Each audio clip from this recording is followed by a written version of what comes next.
नमस्कार साथियों, हमारे YouTube चैनल मिकांश में आपका स्वागत है।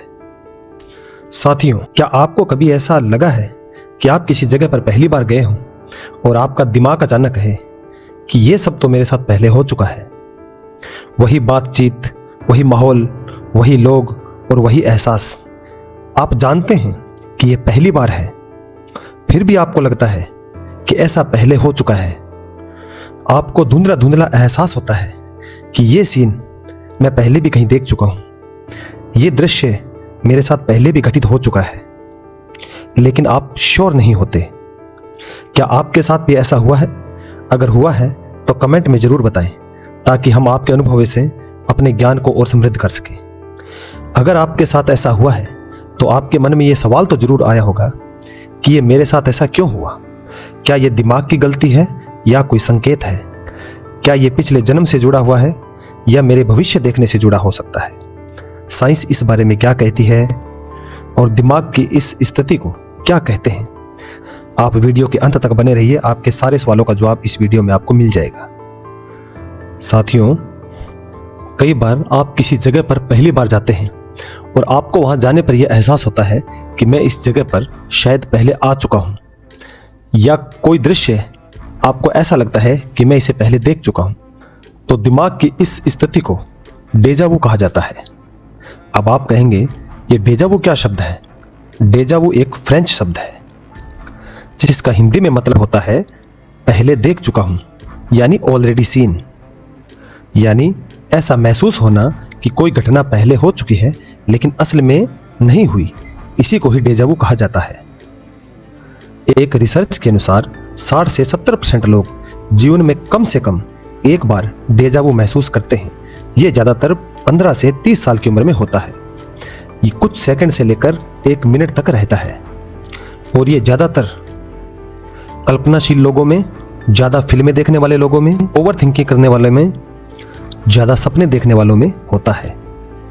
और सबसे अजीब बात, आप जानते हैं कि ये असली नहीं है, फिर भी एहसास बहुत सच्चा लगता है।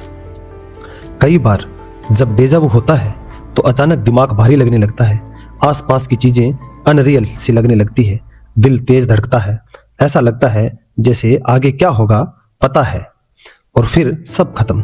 कोई वार्निंग नहीं, कोई कंट्रोल नहीं, बस आता है और चला जाता है। इसलिए डेजा वू को दिमाग का ग्लिच कहा जाता है। साथियों, डेजा वू क्यों होता है, इसके बारे में कई तरह की धारणाएं लोगों के बीच में चलती रहती है। कुछ लोग इसको पिछले जन्म से जोड़कर देखते हैं। लोगों की मान्यता है कि पिछले जन्म के कुछ सीन हमें इस जन्म में दिखाई देते हैं। वहीं कुछ लोग इसे भविष्य से भी जोड़ के देखते हैं, यानी जो भविष्य में होने वाला है वो हमें अभी दिखाई दे रहा है। लेकिन इन सब बातों का कोई प्रमाणिक या वैज्ञानिक आधार नहीं है। लेकिन कुछ केस ऐसे हुए हैं जहां पर डेजा वू में जो दृश्य बताया गया था, एग्जैक्ट मैच करने पर, जांच करने पर वो दृश्य बिल्कुल हूबहू मैच हो गया। लेकिन साइंस इन सब बातों को नहीं मानती। साइंस की इसके बारे में अपनी अलग थ्योरी है। कई बार आपने लोगों से कहते हुए सुना होगा कि मैंने ये सब सपने में देखा था। साइंस मानती है कि हमारा दिमाग रोज हजारों सीन्स सपने में बनाता है, ज्यादातर हमें याद नहीं रहते। जब रियल लाइफ में कोई सीन सपने से मैच करता है तो डेजा वू लगता है। लेकिन सवाल यह है, क्या सपने भविष्य दिखा सकते हैं? साइंस कहती है कोई ठोस सबूत नहीं है। साइंस ये भी मानती है कि हमारा दिमाग 2 मेमोरी सिस्टम से काम करता है, शॉर्ट टर्म मेमोरी और लॉन्ग टर्म मेमोरी। डेजा वू तब होता है जब कोई नया अनुभव गलती से लॉन्ग टर्म मेमोरी में चला जाता है। दिमाग सोचता है अरे ये तो पुरानी याद है, जबकि असल में वो अभी अभी बना अनुभव होता है। इसे कहते हैं मेमोरी मिसफायर। जैसे आप किसी कमरे में जाते हैं, वो कमरे का स्ट्रक्चर किसी पुराने अनुभव से मिलता जुलता होता है। दिमाग शॉर्टकट ले लेता है और फैमिलिटीज का सिग्नल भेज देता है।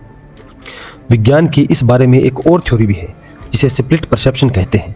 मतलब आपने किसी चीज को पहले सबकॉन्शियसली देखा लेकिन कॉन्शियसली ध्यान नहीं दिया, फिर जब आप उसे दोबारा देखते हैं दिमाग कहता है पहले देख चुका हूं। जैसे आपने किसी की झलक देखी या कोई सीन सपने में देखा या बैकग्राउंड में सुना, और जब वही चीज दोबारा आती है तो डेजा वू ट्रिगर हो जाता है। कुछ धार्मिक मान्यताओं के अनुसार डेजा वू पिछले जन्म से जुड़ा हो सकता है। जैसे कोई जगह जो आपको बहुत अपनापन देती है, कोई इंसान जो पहली बार मिलकर भी जाना पहचाना लगता है। लेकिन ये थ्योरी साइंस प्रूव नहीं करती, लेकिन ये थ्योरी कुछ धर्मों और कुछ संस्कृतियों में बहुत स्ट्रॉन्ग है। मेडिकल साइंस भी डेजा वू के बारे में बात करती है।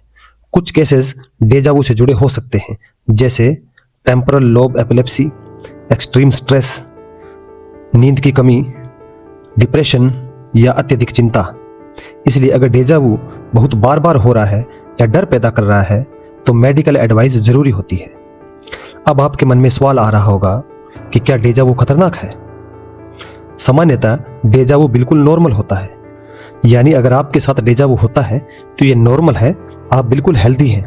लेकिन अगर ये डेजा वू रोज होने लग जाए, लंबे समय तक रहे, कंफ्यूजन या डर दे, तो इग्नोर नहीं करना चाहिए और किसी मनोचिकित्सक से परामर्श लेना चाहिए।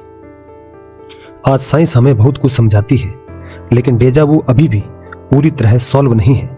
शायद ये दिमाग की गलती है, या मेमोरी का खेल, या कॉन्शियसनेस का कोई गहरा राज। लेकिन एक बात तय है, जब अगली बार डेजा वू हो तो याद रखिए कि आप अकेले नहीं हैं। अगर आपको ये वीडियो पसंद आई हो तो लाइक, शेयर और सब्सक्राइब जरूर करें और कमेंट में बताएं कि आपको डेजा वू कब और कैसे हुआ, क्योंकि हो सकता है हम ये बातचीत पहले भी कर चुके हो।